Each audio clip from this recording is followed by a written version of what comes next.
ಮುಂದುವರಿದ ಭಾಗ. ಡಿಕ್ಕಿ ಹೊಡೆದ ಕಾರಣದಿಂದ ಧನುವಿಗೆ ತುಂಬ ನೋವಾಗುತ್ತಿತ್ತು. ಅವಳು ಯಾವುದೋ ಕಂಬಕ್ಕೆ ಡಿಕ್ಕಿ ಹೊಡೆದಂತೆ ಆಗಿತ್ತು. ಅವಳು ಕೋಪದಿಂದ ಕಾಣಿಸುವುದಿಲ್ಲವೇನು ಎಂದು ಹೇಳಿದಳು. ಹೀಗೆ ಹೇಳುವಾಗ ಅವಳ ಕಣ್ಣುಗಳು ಮುಚ್ಚಿದ್ದವು. ಇಲ್ಲದಿದ್ದರೆ ಅವಳ ಕಣ್ಣು ತೆರೆದಿದ್ದರೆ ಅವಳ ಬಾಯಿ ತೆರೆಯುತ್ತಲೇ ಇರಲಿಲ್ಲ. ಅದೇ ಸಮಯಕ್ಕೆ ಧ್ರುವ ಅವಳನ್ನು ಓರೆಗಣ್ಣಿನಿಂದ ನೋಡುತ್ತಿದ್ದನು. ಅವನು ಕೋಪದಿಂದ, ನೀನು ಇಲ್ಲಿ ಏನು ಮಾಡುತ್ತಿದ್ದೀಯಾ ಎಂದು ಕೇಳಿದನು. ಅವನ ಧ್ವನಿ ಕೇಳಿ ಧನ್ವಿ ಈಗ ತಕ್ಷಣ ತನ್ನ ಕಣ್ಣುಗಳನ್ನು ತೆರೆದಳು. ತನ್ನ ಮುಂದೆ ಧ್ರುವನನ್ನು ನೋಡಿ ಅವಳು ತಕ್ಷಣ ಭಯಭೀತಳಾದಳು. ಅವಳು ಏನೋ ಹೇಳಲು ಮುಂದಾದಳು. ಆದರೆ ಅವಳು ಏನನ್ನಾದರೂ ಹೇಳುವ ಮೊದಲೇ ಧ್ರುವ ಅವಳ ಮಣಿಕಟ್ಟನ್ನು ಬಿಗಿಯಾಗಿ ಹಿಡಿದುಕೊಂಡನು. ಧ್ರುವ ಧನ್ವಿಯ ಕೈ ಹಿಡಿದು ಅವಳನ್ನು ಬಹುತೇಕ ಎಳೆದುಕೊಂಡು ತನ್ನ ಕ್ಯಾಬಿನ್ನ ಕಡೆಗೆ ಕರೆದುಕೊಂಡು ಬರುತ್ತಿದ್ದನು. ಧನ್ವಿಯ ಕೈಯಲ್ಲಿದ್ದ ಗಾಜಿನ ಬಳೆಗಳು ಮತ್ತೊಮ್ಮೆ ಧ್ರುವನ ಕೈಯ ಒತ್ತಡದಿಂದಾಗಿ ಮುರಿದು ಹೋಗಿದ್ದವು ಮತ್ತು ಅವಳ ಕೈಯಿಂದ ಮತ್ತೆ ರಕ್ತ ಹರಿಯಲು ಪ್ರಾರಂಭಿಸಿತ್ತು. ಆದರೆ ಧ್ರುವನಿಗೆ ಏನೂ ಗೊತ್ತಾಗುತ್ತಿಲ್ಲ ಎನಿಸಿತ್ತು. ಅವನು ಅವಳನ್ನು ತನ್ನ ಕ್ಯಾಬಿನ್ಗೆ ಕರೆದುಕೊಂಡು ಬಂದು ಒಂದೇ ಏಟಿಗೆ ಅವಳನ್ನು ಬಿಡುತ್ತಾ ಕೋಪದಿಂದ, ನೀನು ಇಲ್ಲಿ ಏನು ಮಾಡುತ್ತಿದ್ದೀಯಾ? ಆ ದಿನ ನಾನು ನಿನಗೆ ನನಗಾಗಿ ಯಾವುದೇ ಊಟದ ಡಬ್ಬಿಯನ್ನು ತರಬೇಡ ಎಂದು ಹೇಳಿದ್ದೇನಲ್ಲ. ನನ್ನ ಮಾತು ನಿನಗೆ ಅರ್ಥವಾಗಿರಲಿಲ್ಲವೇ? ಊಟದ ಡಬ್ಬಿಯ ನೆಪದಲ್ಲಿ ನೀನು ನನ್ನ ಹತ್ತಿರ ಬರಲು ಬಯಸುತ್ತಿದ್ದೀಯಾ ಮತ್ತು ನನ್ನ ಹತ್ತಿರ ಬಂದು ನಿನ್ನ ಬೆರಳುಗಳ ಸನ್ನೆಯಲ್ಲಿ ನನ್ನನ್ನು ಕುಣಿಸಲು ಬಯಸುತ್ತಿದ್ದೀಯಾ ಎಂದು ಹೇಳಿದನು. ಅವನ ಮಾತಿಗೆ ಧನ್ವಿ ಆಶ್ಚರ್ಯಚಕಿತಳಾದಳು. ಅವಳಿಗೆ ಅಂತಹ ಯಾವುದೇ ಉದ್ದೇಶವಿರಲಿಲ್ಲ. ಅವಳು ಇಲ್ಲಿಗೆ ಪ್ರವೀಣ್ ಅವರಿಗೆ ಫೈಲನ್ನು ನೀಡಲು ಬಂದಿದ್ದಳು ಮತ್ತು ಆ ಫೈಲ್ ಈಗಲೂ ಅವಳ ಕೈಯಲ್ಲಿಯೇ ಇತ್ತು. ಧ್ರುವ ಕೋಪದಿಂದ, ನಿನ್ನ ಉದ್ದೇಶಗಳು ಅಂತಹದ್ದೇ ಆಗಿದ್ದರೆ ಮರೆತು ಬಿಡು ಧನ್ವಿ ಗ್ರೋವರ್. ನಿನ್ನ ಈ ಉದ್ದೇಶಗಳು ಎಂದಿಗೂ ಪೂರೈಸುವುದಿಲ್ಲ. ಪದೇ ಪದೇ ಈ ಆಫೀಸಿಗೆ ಬರುವುದು ನಿಲ್ಲಿಸು. ಇದು ನನ್ನ ಕೆಲಸದ ಸ್ಥಳ. ಇದು ನನ್ನ ರೂಮ್ ಅಲ್ಲ. ಇದು ನೀನು ಬಲವಂತವಾಗಿ ನುಗ್ಗಲು ನನ್ನ ವೈಯಕ್ತಿಕ ಸ್ಥಳವಲ್ಲ ಎಂದು ಹೇಳಿದನು. ಅವನ ಮಾತು ಕೇಳಿ ಧನ್ವಿ ಸುಮ್ಮನೆ ಅವನನ್ನೇ ನೋಡುತ್ತಿದ್ದಳು. ಅವಳು ತನ್ನ ಮಣಿಕಟ್ಟನ್ನು ಮೇಲಕ್ಕೆ ಮಾಡಿ ನಂತರ ತನ್ನ ಒಡೆದ ಬಳೆಗಳ ಕಡೆಗೆ ನೋಡಿದಳು. ಅವಳ ಮಣಿಕಟ್ಟಿನ ಕಡೆಗೆ ನೋಡುತ್ತಿದ್ದ ಧ್ರುವನ ಕಣ್ಣುಗಳು ಸಹ ದೊಡ್ಡದಾದವು. ರಕ್ತದ ಹನಿಗಳು ಅವಳ ಮಣಿಕಟ್ಟಿನಿಂದ ಹೊರ ಬರುತ್ತಿರುವುದು ಸ್ಪಷ್ಟವಾಗಿ ಕಾಣಿಸುತ್ತಿತ್ತು. ಧನ್ವಿ ಅವನ ಕಡೆಗೆ ನೋಡುತ್ತಾ, ನಿಮಗೆ ನನ್ನ ಬಳೆಗಳಿಂದ ತೊಂದರೆ ಇದೆಯೇನು? ಇಂದು ಬೆಳಿಗ್ಗೆ ಸಹ ನೀವು ನನ್ನ ಬಳೆಗಳನ್ನು ಒಡೆದಿರಿ ಮತ್ತು ಈಗಲೂ ನನಗೆ ಗೊತ್ತು ನಿಮಗೆ ನನ್ನ ಬಳೆಗಳ ಸದ್ದು ಇಷ್ಟವಿಲ್ಲ. ಆದರೆ ಈಗ ನಾನು ನಿಮ್ಮ ಮುಂದೆ ಅವುಗಳ ಸದ್ದು ಮಾಡುತ್ತಿರಲಿಲ್ಲ. ಹಾಗಾದರೆ ಈಗ ನೀವು ಅವುಗಳನ್ನು ಏಕೆ ಒಡೆದಿರಿ? ಮತ್ತು ಆಫೀಸ್ಗೆ ಬರುವ ವಿಷಯಕ್ಕೆ ಬಂದರೆ ನಾನು ಇಲ್ಲಿ ನಿಮಗೋಸ್ಕರ ಬಂದಿಲ್ಲ ಎಂದು ಹೇಳಿದಳು. ಅವಳ ಮಾತಿಗೆ ಧ್ರುವನ ಹುಬ್ಬುಗಳು ಮೇಲಕ್ಕೆ ಏರಿದವು. ಅವನು ಕೋಪದಿಂದ, ಏನು ಹೇಳಿದೆ ನೀನು ಇಲ್ಲಿ ನನಗೋಸ್ಕರ ಬಂದಿಲ್ಲವಾ? ಓಹೋ, ನಿಜವಾಗಿಯೂ? ಹಾಗಾದರೆ ಬೇರೆ ಯಾರಿಗಾಗಿ ಬಂದಿದ್ದೀಯಾ? ಇಲ್ಲಿ ಬೇರೆ ಯಾರಾದರೂ ಇದ್ದಾರೆಯೇ? ನನ್ನ ಕಚೇರಿಯಲ್ಲಿ ಕೆಲಸ ಮಾಡುವ ಯಾರೊಂದಿಗಾದರೂ ರೀಚಾ ನಿನಗೆ ವ್ಯವಸ್ಥೆ ಮಾಡಿದ್ದಾಳಾ ಎಂದು ಕೇಳಿದನು. ಧನ್ವಿ ಕೋಪದಿಂದ, ಈಗ ನೀವು ಎಲ್ಲಿಯ ಮಾತನ್ನು ಎಲ್ಲಿಗೆ ತೆಗೆದುಕೊಂಡು ಹೋಗುತ್ತಿದ್ದೀರಿ? ನಾನು ಹಾಗೇನೂ ಹೇಳಲಿಲ್ಲ. ಮತ್ತು ರೀಚಾಳ ಮಾತು ಮಧ್ಯದಲ್ಲಿ ಎಲ್ಲಿಂದ ಬಂತು? ನಾನು ರೀಚಾಳೊಂದಿಗೆ ಮಾತನಾಡುವುದಿಲ್ಲ ಎಂದು ನಿಮಗೆ ಭರವಸೆ ನೀಡಿದ್ದೇನಲ್ಲ.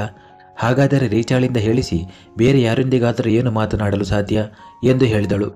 ಧ್ರುವ ಕೋಪದಿಂದ, ಹಾಗಾದರೆ ನೀನು ಇಲ್ಲಿ ಏನು ಮಾಡುತ್ತಿದ್ದೀಯಾ ಎಂದು ಕೇಳಿದನು. ಧನ್ವಿ ಏನನ್ನಾದರೂ ಹೇಳಲು ಮುಂದಾದಳು. ಆದರೆ ಧ್ರುವ ಅದಕ್ಕಿಂತ ಮೊದಲು ಕೋಪದಿಂದ, ಏನೇ ಆಗಿರಲಿ ನೀನು ಇಲ್ಲಿ ಏನನ್ನು ಮಾಡಲು ಬಂದಿದ್ದೀಯಾ ನನಗೆ ಲೆಕ್ಕಕ್ಕಿಲ್ಲ. ಇಷ್ಟೇ ನೆನಪಿನಲ್ಲಿಡು. ಮುಂದಿನ ಬಾರಿ ನೀನು ನನಗೆ ಈ ಆಫೀಸಿನಲ್ಲಿ ಕಣ್ಣಿಗೆ ಸಹ ಕಂಡರೆ ಈಗ ಕೇವಲ ನಿನ್ನ ಬಳೆಗಳು ಮಾತ್ರ ಹೊಡೆದಿವೆ. ನಾನು ನಿನ್ನ ಕೈಯನ್ನೇ ಮುರಿಯಲು ಸಮಯ ತೆಗೆದುಕೊಳ್ಳುವುದಿಲ್ಲ. ನನಗೆ ಇಷ್ಟವಿಲ್ಲ ನೀನು ಆಫೀಸ್ಗೆ ಬರುವುದು. ಆದ್ದರಿಂದ ಪದೇ ಪದೇ ಇಲ್ಲಿಗೆ ಬಂದು ನನ್ನ ತಲೆಯನ್ನು ಕೆಡಿಸಬೇಡ. ನೀನು ಬೇಕಿದ್ದರೆ ಇಲ್ಲಿಯೇ ಇರಲು ಪ್ರಾರಂಭಿಸು. ಆದರೆ ಹಾಗಿದ್ದರೂ ಸಹ ನನಗೆ ನಿನ್ನಲ್ಲಿ ಒಂಚೂರು ಸಹ ಆಸಕ್ತಿ ಬರುವುದಿಲ್ಲ. ನಿನಗೆ ಅರ್ಥವಾಯಿತೆ ಎಂದು ಹೇಳಿದನು. ಧನ್ವಿಯ ಕಣ್ಣುಗಳಲ್ಲಿ ನೀರು ಜಿನುಗಿತು. ಅವಳು ಈಗ ಸುಮ್ಮನೆ ಬಾಗಿಲಿನ ಕಡೆಗೆ ಸಾಗಲು ಪ್ರಾರಂಭಿಸಿದಳು. ಧ್ರುವ ಅವಳನ್ನು ಕೋಪದಿಂದ ನೋಡುತ್ತಿದ್ದನು. ಅವಳು ಹೀಗೆ ಉತ್ತರ ನೀಡದೆ ಹೋಗುತ್ತಿರುವುದು ಸಹ ಅವನಿಗೆ ಇಷ್ಟವಾಗುತ್ತಿರಲಿಲ್ಲ. ಅವನ ದೃಷ್ಟಿ ಧನ್ವಿಯ ಮೇಲೆ ಇನ್ನಷ್ಟು ಆಳವಾಯಿತು. ಧನ್ವಿ ಬಾಗಿಲ ಮೇಲೆ ಕೈಯಿಟ್ಟು ತಿರುಗಿ ಧ್ರುವನ ಕಡೆಗೆ ನೋಡುತ್ತಾ, ನಿಮಗೆ ಗೊತ್ತೇ, ನೀವು ತುಂಬ ಕೆಟ್ಟವರು ಎಂದು ಹೇಳಿದಳು. ಧ್ರುವ ಕೋಪದಿಂದ, ಹಾಗಾದರೆ ಇಲ್ಲಿ ಏನು ಮಾಡುತ್ತಿದ್ದೀಯಾ? ಹೋಗಿ ಬೇರೆ ಒಳ್ಳೆಯವರನ್ನು ಹುಡುಕಿಕೋ. ನಿನ್ನಂಥವರಿಗೆ ಜಗತ್ತಿನಲ್ಲಿ ತುಂಬ ಜನ ಸಿಗುತ್ತಾರೆ ಎಂದು ಹೇಳಿದನು. ಧನ್ವಿ ತನ್ನ ಮೂಗನ್ನು ಸಣ್ಣಗೆ ಮಾಡಿ ಮುಖವನ್ನು ವಿಚಿತ್ರವಾಗಿ ಮಾಡಿಕೊಂಡು, ಹುಡುಕುವುದಿಲ್ಲ. ನನಗೆ ನಿಮ್ಮಂಥವರು ಯಾರೂ ಬೇಕಿಲ್ಲ. ನೀವು ಇದ್ದೀರಲ್ಲ, ಅಷ್ಟೇ ಸಾಕು. ಬೇರೆ ಯಾರನ್ನೂ ಸಹಿಸುವುದಿಲ್ಲ. ಮತ್ತು ಆಫೀಸಿಗೆ ಬರೋ ವಿಷಯಕ್ಕೆ ಬಂದರೆ ನಾನು ಈ ಫೈಲನ್ನು ನಿಮ್ಮ ತಂದೆ ಅಂದರೆ ನನ್ನ ಮಾವನವರಿಗೆ ನೀಡಲು ಬಂದಿದ್ದೆ. ಅದನ್ನು ಅತ್ತೆ ಕಳುಹಿಸಿದ್ದರು. ನಾನು ಸ್ವತಃ ಬಂದಿಲ್ಲ ಎಂದು ಹೇಳಿದಳು. ಅವಳ ಮಾತಿಗೆ ಧ್ರುವ ಈಗ ಅವಳ ಕೈಯಲ್ಲಿ ಹಿಡಿದಿದ್ದ ಫೈಲ್ನ ಕಡೆಗೆ ನೋಡಿದನು. ಅದನ್ನು ನೋಡಿದ ತಕ್ಷಣ ಆ ಫೈಲ್ ತನಗೆ ತುಂಬ ಅಗತ್ಯವಿದೆ ಎಂದು ಅವನು ಗುರುತಿಸಿದನು. ಅದು ಪ್ರವೀಣ್ ರಾಣಾಗೆ ಅಗತ್ಯವಿತ್ತು. ಆದರೆ ಅದಕ್ಕಿಂತ ಹೆಚ್ಚು ಧ್ರುವನಿಗೆ ಅಗತ್ಯವಿತ್ತು. ಸ್ವಲ್ಪ ಸಮಯದಲ್ಲೇ ಅವನಿಗೆ ಒಂದು ಪ್ರಮುಖ ಮೀಟಿಂಗ್ ಇತ್ತು. ಅದಕ್ಕಾಗಿ ಅವನಿಗೆ ಆ ಫೈಲ್ ಬೇಕಾಗಿತ್ತು. ಅವನು ತಕ್ಷಣ ಆ ಫೈಲ್ ನನಗೆ ಕೊಡು ಎಂದು ಹೇಳಿದನು. ಧನ್ವಿ ಕೋಪದಿಂದ ನಾನು ಕೊಡುವುದಿಲ್ಲ ಮತ್ತು ಈಗ ನಾನು ಈ ಫೈಲನ್ನು ಮಾವನವರಿಗೆ ನೀಡುವುದಿಲ್ಲ. ಹೋಗಿ ಅತ್ತೆಯವರಿಗೆ ಹಿಂತಿರುಗಿಸುತ್ತೇನೆ ಮತ್ತು ಅವರಿಗೆ ಹೇಳುತ್ತೇನೆ ನೀವು ತುಂಬ ಕೆಟ್ಟವರು ಎಂದು. ನೀವು ಮಾತನ್ನು ಕೇಳುವುದಿಲ್ಲ, ಕೇವಲ ಬಳೆಗಳನ್ನು ಒಡೆಯಲು ಮಾತ್ರ ನಿಮಗೆ ಗೊತ್ತು. ಇಂದು ನನಗೆ ಉಪವಾಸವಿದೆ. ಇವತ್ತು ನನ್ನ ಬಳೆಗಳನ್ನು ಒಡೆಯಬೇಡಿ ಎಂದು ನಾನು ಹೇಳಿದ್ದೆ, ಆದರೂ ನೀವು ನನ್ನ ಮಾತನ್ನು ಕೇಳುವುದಿಲ್ಲ. ಈಗ ನಾನು ಇಲ್ಲಿಂದ ಹೋಗುತ್ತಿದ್ದೇನೆ ಮತ್ತು ಇನ್ನು ಮುಂದೆ ನೀವು ನನ್ನನ್ನು ಆಫೀಸಿಗೆ ಕರೆದರೂ ನಾನು ಬರುವುದಿಲ್ಲ. ಹೀಗೆ ಹೇಳಿ ಅವಳು ಸ್ವಲ್ಪ ಬಾಗಿಲನ್ನು ತೆರೆದಳು. ಈ ಸಮಯದಲ್ಲಿ ಧ್ರುವನ ಹೃದಯ ಜೋರಾಗಿ ಬಡಿತದಿಂದ ದಕ್ ದಕ್ ಎಂದು ಮಿಡಿಯುತ್ತಿತ್ತು ಮತ್ತು ಅವನಿಗೆ ತಾನೇ ಅರ್ಥವಾಗುತ್ತಿರಲಿಲ್ಲ ಅವನ ಹೃದಯ ಬಡಿತ ಏಕೆ ಇದ್ದಕ್ಕಿದ್ದಂತೆ ಹೆಚ್ಚಾಯಿತು ಎಂದು. ಧನ್ವಿ ಇನ್ನೊಮ್ಮೆ ತಿರುಗಿ ಅವನ ಕಡೆಗೆ ನೋಡಿದಳು ಮತ್ತು ಸ್ವಲ್ಪ ಮುಖ ಸಿಂಡರಿಸಿಕೊಂಡು, ಮತ್ತು ಹೌದು, ಕಡೆಯ ಮಾತನ್ನು ನಾನು ಮರೆತೇ ಬಿಟ್ಟೆ. ನನಗೆ ಸಾಕಷ್ಟು ಮರೆವು ಇದೆ ಮತ್ತು ಅದರ ಮೇಲೆ ನೀವು ಈಗಾಗಲೇ ನನ್ನ ಮನಸ್ಸನ್ನು ಹಾಳು ಮಾಡಿದ್ದೀರಿ. ನಾನು ಬೇರೆ ಎಲ್ಲಿಂದ ತರಲಿ ಎಂದು ಹೇಳಿದಳು. ಧ್ರುವ ತಕ್ಷಣ ನೀನು ಏನು ಹೇಳಬೇಕಿತ್ತೋ ಅದನ್ನು ಹೇಳು ಎಂದನು. ಧನ್ವಿ ಮುಖ ಸಿಂಡರಿಸಿಕೊಂಡು ಹೇಳುವುದಿಲ್ಲ ಎಂದಳು. ಧ್ರುವ ಕೋಪದಿಂದ ಹಾಗಾದರೆ ಇಲ್ಲಿ ನಿಂತು ಏನು ಮಾಡುತ್ತಿದ್ದೀಯಾ, ಹೋಗು ಇಲ್ಲಿಂದ ಎಂದು ಹೇಳಿದನು. ಧನ್ವಿ ಇನ್ನಷ್ಟು ಕೋಪದಿಂದ ಹೋಗುವುದಿಲ್ಲ ಎಂದಳು. ಧ್ರುವ ಕೂಡ ಕೋಪದಿಂದ ಗರ್ಜಿಸುತ್ತಾ ನೀನು ನನ್ನ ಮುಂದೆ ಅಸಂಬದ್ಧವಾಗಿ ಮಾತನಾಡುತ್ತಿದ್ದೀಯಾ ಎಂದನು. ಧನ್ವಿ ಅಳುತ್ತಾ ಅದೇ ತಾನೇ ಸಮಸ್ಯೆ, ನಿಮ್ಮ ಮುಂದೆ ಮಾತನಾಡಲು ಸಾಧ್ಯವಿಲ್ಲ. ನೀವು ಮಾತನಾಡಲು ಬಿಡುತ್ತೀರಾ? ನನ್ನ ಅಮ್ಮ ಒಮ್ಮೆ ನನಗೆ ಹೇಳಿದ್ದರು, ನನ್ನ ಎಲ್ಲ ಆಸೆಗಳನ್ನು ನನ್ನ ಗಂಡ ಪೂರೈಸುತ್ತಾನೆ ಎಂದು. ಆದರೆ ನೀವು ಕೇವಲ ನನ್ನನ್ನು ಬೈಯುತ್ತಲೇ ಇರುತ್ತೀರಿ. ಧ್ರುವ ಭಾವಶೂನ್ಯನಾಗಿ ನಾನು ನಿನ್ನ ನಿರೀಕ್ಷೆಗಳನ್ನು ಪೂರೈಸಲು ಸಾಧ್ಯವಾಗುತ್ತಿಲ್ಲ ಅಲ್ಲವೇ? ಹಾಗಾದರೆ ಇಲ್ಲಿ ಏನು ಮಾಡುತ್ತಿದ್ದೀಯಾ? ಗ್ರೋವರ್ ಮೆನ್ಷನ್ಗೆ ವಾಪಸ್ ಹೋಗು ಎಂದನು. ಅವನು ಗ್ರೋವರ್ ಮೆನ್ಷನ್ ಎಂದು ಹೇಳುತ್ತಿದ್ದಂತೆಯೇ ಧನ್ವಿ ತನ್ನ ತಲೆಯ ಮೇಲೆ ಕೈ ಇಟ್ಟುಕೊಂಡು ಹೌದು, ನೆನಪಾಯಿತು, ನನಗೆ ನಿಮಗೆ ಏನು ಹೇಳಬೇಕಿತ್ತು ಎಂದು. ನಾನು ಇದು ಹೇಳಬೇಕಾಗಿತ್ತು. ನಾನು ಈಗ ಧನ್ವಿ ಗ್ರೋವರ್ ಅಲ್ಲ, ನಾನು ಧನ್ವಿ ಧ್ರುವ ರಾಣ. ಈಗ ಹೋಗುತ್ತಿದ್ದೇನೆ. ಈಗ ಕರೆದರೂ ನಾನು ಬರುವುದಿಲ್ಲ ಎಂದು ಹೇಳಿದಳು. ಹೀಗೆ ಹೇಳಿ ಅವಳು ತಕ್ಷಣ ಅಲ್ಲಿಂದ ಹೋಗಲು ಪ್ರಾರಂಭಿಸಿದಳು. ಧ್ರುವ ಅವಳನ್ನೇ ನೋಡುತ್ತಾ ನಿಂತು ಬಿಟ್ಟನು. ಅವಳ ಬಾಯಿಯಿಂದ ತನ್ನ ಹೆಸರನ್ನು ಈ ರೀತಿ ಕೇಳುವುದು ಅವನಿಗೆ ತುಂಬ ವಿಭಿನ್ನ ಎನಿಸಿತು. ಏಕೆಂದರೆ ಧನ್ವಿ ಎಂದಿಗೂ ಅವನ ಹೆಸರನ್ನು ತೆಗೆದುಕೊಳ್ಳುತ್ತಿರಲಿಲ್ಲ. ಧನ್ವಿ ಕ್ಯಾಬಿನಿಂದ ಹೊರಬಂದಳು ಮತ್ತು ಧ್ರುವ ತನ್ನ ತಲೆಯ ಮೇಲೆ ಕೈಯಿಟ್ಟುಕೊಂಡನು. ಮುಂದಿನ ಕ್ಷಣವೇ ಅವನಿಗೆ ಧನ್ವಿಯ ಕೈಯಲ್ಲಿ ಇದ್ದ ಆ ಫೈಲ್ ನೆನಪಾಯಿತು. ಧನ್ವಿ ಆ ಫೈಲನ್ನು ಎಲ್ಲಾದರೂ ಇಟ್ಟು ಬಿಡದಿರಲಿ ಎಂದು ಅವನು ಬೇಗನೆ ತನ್ನ ಕ್ಯಾಬಿನಿಂದ ಹೊರಬಂದು ಲಿಫ್ಟ್ನ ಕಡೆಗೆ ಹೋಗಲು ಪ್ರಾರಂಭಿಸಿದನು. ಆದರೆ ಅಷ್ಟರೊಳಗೆ ಧನ್ವಿ ಲಿಫ್ಟ್ನ ಒಳಗೆ ಹೋಗಿಯಾಗಿತ್ತು. ಧ್ರುವ ತನ್ನ ಹೆಜ್ಜೆಗಳನ್ನು ಮತ್ತಷ್ಟು ವೇಗಗೊಳಿಸಿದನು.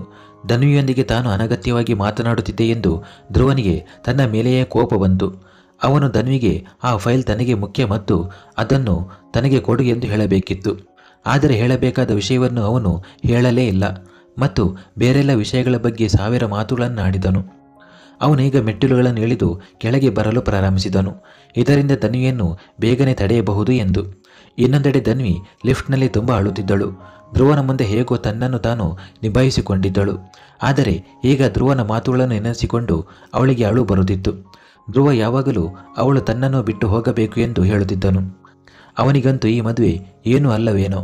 ಆದರೆ ಹೌದು, ಏನಾದರೂ ಆಗಿದ್ದರೆ ಅವನು ಅವಳೊಂದಿಗೆ ಇಷ್ಟು ಏಕೆ ಜಗಳವಾಡುತ್ತಿದ್ದನು? ಅಳುತ್ತಾ ಅವಳ ಉಸಿರು ಗಟ್ಟಿದಂತಾಗಿತ್ತು. ಅವಳ ಮೂಗು ಬ್ಲಾಕ್ ಆಗಿತ್ತು. ಅಳುವ ಕಾರಣದಿಂದಾಗಿ ಅವಳ ಸ್ಥಿತಿ ಕೆಟ್ಟಿತ್ತು. ಆಗ ಲಿಫ್ಟ್ನ ಬಾಗಿಲು ತೆರೆಯಿತು ಮತ್ತು ಅವಳು ಹೊರಗೆ ಬಂದಳು. ಒಂದು ಕಡೆ ಅವಳು ಉಪವಾಸ ಮಾಡಿದ್ದರಿಂದ ಅವಳ ಸ್ಥಿತಿ ಹೇಗೂ ಸರಿ ಇರಲಿಲ್ಲ ಮತ್ತು ಅಳುವ ಕಾರಣದಿಂದಾಗಿ ಈಗ ಅವಳ ಕಣ್ಣುಗಳ ಮುಂದೆ ಮಸುಕು ಆವರಿಸಿತು. ಇದ್ದಕ್ಕಿದ್ದಂತೆ ಅವಳು ತನ್ನ ತಲೆಯ ಮೇಲೆ ಕೈಯಿಟ್ಟುಕೊಂಡು ಕೆಳಗೆ ಬೀಳಲು ತಯಾರಾದಳು. ಆದರೆ ತಕ್ಷಣ ಧ್ರುವ ಅವಳನ್ನು ತನ್ನ ತೋಳುಗಳಲ್ಲಿ ಹಿಡಿದು ನಿಭಾಯಿಸಿದನು.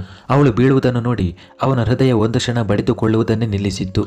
ಅವನ ತೀವ್ರವಾದ ದೃಷ್ಟಿ ಧ್ರುವನ ತೋಳುಗಳಲ್ಲಿ ತೂಗಾಡುತ್ತಿದ್ದ ಮತ್ತು ಕಣ್ಣುಗಳು ಮುಚ್ಚುತ್ತಿದ್ದ ಧನ್ವಿಯ ಮೇಲಿತ್ತು. ಅವಳನ್ನು ಹೀಗೆ ನೋಡಿ ಧ್ರುವನಿಗೆ ನಿಜವಾಗಿಯೂ ಅವಳ ಬಗ್ಗೆ ಚಿಂತೆ ಆಗುತ್ತಿತ್ತು.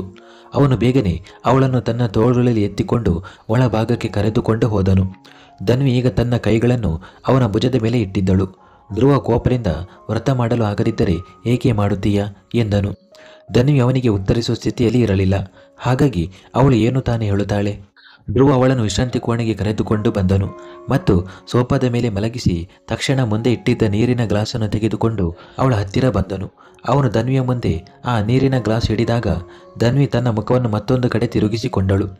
ಧ್ರುವ ಅವಳನ್ನು ನೋಡುತ್ತಾ ಸುಮ್ಮನೆ ಈ ನೀರು ಕುಡಿ ಎಂದನು. ಧನ್ವಿ ನಿಧಾನವಾಗಿ ನಾನು ಕುಡಿಯಲು ಸಾಧ್ಯವಿಲ್ಲ, ನನ್ನ ವ್ರತ ಇದೆ, ನಾನು ನೀರು ಕುಡಿಯಬಾರದು ಎಂದಳು. ಧ್ರುವ ಕೋಪದಿಂದ ವ್ರತ ನರಕಕ್ಕೆ ಹೋಗಲಿ, ನೀನು ಈ ನೀರು ಕುಡಿ, ಇಲ್ಲದಿದ್ದರೆ ಹೀಗೆ ಎಲ್ಲೆಡೆ ಬೀಳುತ್ತಾ ಇರುತ್ತೀಯ ಮತ್ತು ಪ್ರತಿ ಜಾಗದಲ್ಲಿ ನಿನ್ನನ್ನು ನಿಭಾಯಿಸಲು ನಾನು ಬರುವುದಿಲ್ಲ ಎಂದನು. ಧನ್ವಿ ಮತ್ತೊಮ್ಮೆ ಅಳಲು ಪ್ರಾರಂಭಿಸಿದಳು. ಅವಳು ಅಳುತ್ತಿರುವುದನ್ನು ನೋಡಿ ಧ್ರುವ ಕೋಪದಿಂದ, ನೋಡು, ಕೊನೆಯ ಬಾರಿ ನಿನಗೆ ಹೇಳುತ್ತಿದ್ದೇನೆ, ಒಂದು ಕಡೆ ಈ ಅಳುವುದನ್ನು ನಿಲ್ಲಿಸು, ನನಗೆ ಅಳು. ಅವನ ಮಾತು ಪೂರ್ಣಗೊಳ್ಳುವ ಮೊದಲೇ ಧನ್ವಿ ತನ್ನ ಜಾಗದಿಂದ ಎದ್ದು ಅವನಿಗೆ ಬಹಳ ಹತ್ತಿರ ಬಂದು, ನಿಮಗೆ ಅಷ್ಟೊಂದು ಮುಖ್ಯವಾಗಿದ್ದರೆ ಬೆಳಿಗ್ಗೆ ಉಪಹಾರ ತಿನ್ನುವ ಸಮಯದಲ್ಲಿ ನೀವು ಅದೆಲ್ಲ ಮಾಡುತ್ತಿರಲಿಲ್ಲ. ಇದು ನಿಮಗಾಗಿ ನನ್ನ ಮೊದಲ ವ್ರತ. ಇದನ್ನು ನಾನು ಯಾವುದೇ ಬೆಲೆ ತೆತ್ತಾದರೂ ಮುರಿಯುವುದಿಲ್ಲ. ಬೇಕಾದರೆ ನನ್ನ ಪ್ರಾಣವೇ ಹೋಗಲಿ. ಬೆಳಿಗ್ಗೆ ನೀವು ಏನು ಮಾಡಿದ್ದೀರೋ ರಾತ್ರಿ ನನ್ನೊಂದಿಗೆ ಅದನ್ನು ಮಾಡುವುದಿಲ್ಲ ಎಂದು ನಾನು ನಂಬಿದ್ದೇನೆ. ಮತ್ತು ನೀವು ಬರುತ್ತೀರಾ. ಮತ್ತು ಒಂದು ವೇಳೆ ಬರದೇ ಇದ್ದರೂ ಸಹ ಒಂದು ವಿಷಯವನ್ನು ಕಿವಿ ತೆರೆದು ಕೇಳಿ. ನಾನು ನೀರನ್ನು ಒಂದು ಹನಿ ಸಹ ಕುಡಿಯುವುದಿಲ್ಲ. ಆಮೇಲೆ ಬೇಕಿದ್ದರೆ ನಾನು ಬಿದ್ದು ಹೋಗಲಿ ಅಥವಾ ಸತ್ತು ಹೋಗಲಿ ಎಂದಳು. ಅವಳ ಮಾತು ಕೇಳಿದ್ರೂ ಅವಳನ್ನೇ ನೋಡುತ್ತಾ ನಿಂತು ಬಿಟ್ಟನು. ಅವನು ತಕ್ಷಣ, ಸತ್ತರೂ ಸಹ ನನಗೆ ಪರವಾಗಿಲ್ಲ ಎಂದನು. ಧನ್ವಿ ಅವನ ಮಾತಿಗೆ ನಕ್ಕಳು ಮತ್ತು, ನಿಮಗೆ ಪರವಾಗಿಲ್ಲ ಎಂದರೆ ಈಗ ನನ್ನ ಹಿಂದೆ ಏಕೆ ಬಂದಿದ್ದೀರಿ? ನಾನು ಬೀಳುವುದರಿಂದ ಏಕೆ ಉಳಿಸಿದ್ದೀರಿ ಎಂದಳು. ಧ್ರುವ ನಿಧಾನವಾಗಿ ನಕ್ಕು, ಆ ಫೈಲ್ಗಾಗಿ ಎಂದನು. ಇದನ್ನು ಹೇಳುತ್ತಾ ಅವನ ಎದುರಿನ ಟೇಬಲ್ ಮೇಲೆ ಇಟ್ಟಿದ್ದ ಫೈಲ್ ಕಡೆಗೆ ಕೈ ಮಾಡಿ ತೋರಿಸಿದನು. ಆ ಫೈಲ್ ಧನ್ವಿಯ ಕೈಯಲ್ಲಿ ಇತ್ತು. ಆದರೆ ಧ್ರುವ ಅವಳನ್ನು ತನ್ನ ತೋಳುಗಳಲ್ಲಿ ಎತ್ತಿಕೊಂಡಾಗ ಆ ಫೈಲ್ ಅವನ ಕೈಗೆ ಬಂದಿತ್ತು. ಅವನು ಅದನ್ನು ಸೈಡ್ ಟೇಬಲ್ ಮೇಲೆ ಇಟ್ಟಿದ್ದನು. ಧನ್ವಿ ಆ ಫೈಲ್ನ ಕಡೆಗೆ ನೋಡಿದಳು ಮತ್ತು ನಗುತ್ತಾ, ನನಗಿಂತ ಹೆಚ್ಚು ಅದೃಷ್ಟ ಈ ಫೈಲ್ಗೆ ಇದೆಯಲ್ಲವೇ? ಕನಿಷ್ಠ ನಿಮಗೆ ಇದರ ಚಿಂತೆಯಾದರೂ ಇದೆಯಲ್ಲ. ಏನೇ ಇರಲಿ, ನಿಮಗೆ ಗೊತ್ತಿದೆಯೋ ಇಲ್ಲವೋ, ಆದರೆ ನಾನು ರಾತ್ರಿ ನಿಮಗಾಗಿ ಕಾಯುತ್ತೇನೆ ಮತ್ತು ನಿಮ್ಮ ಬರುವಿಕೆ ಅಥವಾ ಬಾರದೇ ಇರುವಿಕೆಯಿಂದ ನನಗೆ ತುಂಬ ವ್ಯತ್ಯಾಸವಾಗುತ್ತದೆ ಎಂದಳು. ಹೀಗೆ ಹೇಳಿ ಅವಳು ತನ್ನ ಕಣ್ಣೀರು ಒರೆಸಿಕೊಳ್ಳುತ್ತಾ ಅಲ್ಲಿಂದ ಹೊರಟು ಹೋದಳು. ಧ್ರುವ ಕೋಪದಿಂದ ತನ್ನ ಮುಷ್ಟಿಗಳನ್ನು ಬಿಗಿಗೊಳಿಸಿದನು. ಅವನ ಹಲ್ಲು ಕಚ್ಚುತ್ತಾ, ಅಂದರೆ ಹಾಗಾದರೆ ನಾನು ಬಂದು ನಿನ್ನ ಬಗ್ಗೆ ಕಾಳಜಿ ವಹಿಸುತ್ತೇನೆ ಎಂದು ನಿನಗೆ ತಿಳಿಸಬೇಕೆಂದು ನೀನು ಬಯಸುತ್ತೀಯಾ? ಆದರೆ ಹಾಗಾಗುವುದಿಲ್ಲ. ನನಗೆ ನಿನ್ನ ಬಗ್ಗೆ ಯಾವುದೇ ಚಿಂತೆ ಇಲ್ಲ.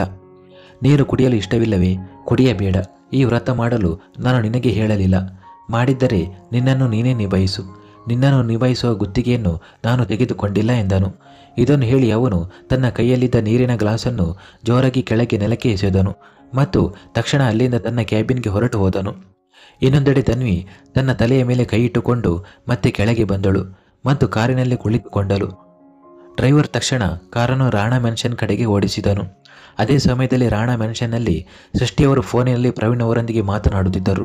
ಅವರು ಪ್ರವೀಣ್ ಅವರನ್ನು ಧನ್ವಿ ಅಲ್ಲಿಗೆ ಬಂದಿದ್ದಳೆ ಮತ್ತು ನಿಮಗೆ ಫೈಲ್ ಕೊಟ್ಟಳೆ ಎಂದು ಕೇಳಿದರು. ಆಗ ಪ್ರವೀಣ್, ಧನ್ವಿ ಮತ್ತು ಧ್ರುವ ನಡುವೆ ಮತ್ತೆ ಅದೇ ಏನು ಯಾವಾಗಲೂ ಆಗುತ್ತಿರುತ್ತದೋ ಅದೇ ಸಂಭವಿಸಿತು. ಅವರಿಬ್ಬರ ನಡುವೆ ಜಗಳವಾಯಿತು ಮತ್ತು ನಂತರ ಧನ್ವಿ ಅಳುತ್ತಾ ಆಫೀಸ್ನಿಂದ ಹೊರಟು ಹೋದಳು ಎಂದು ಎಲ್ಲವನ್ನೂ ಹೇಳಿದರು. ಸೃಷ್ಟಿಯವರು ಕೋಪದಿಂದ, ನಿಮ್ಮ ಮಗನಿಗೆ ನಾನು ಸರಿಯಾಗಿ ಪೆಟ್ಟು ಕೊಡಬೇಕು ಎಂದು ಮನಸ್ಸಾಗುತ್ತಿದೆ ಎಂದರು.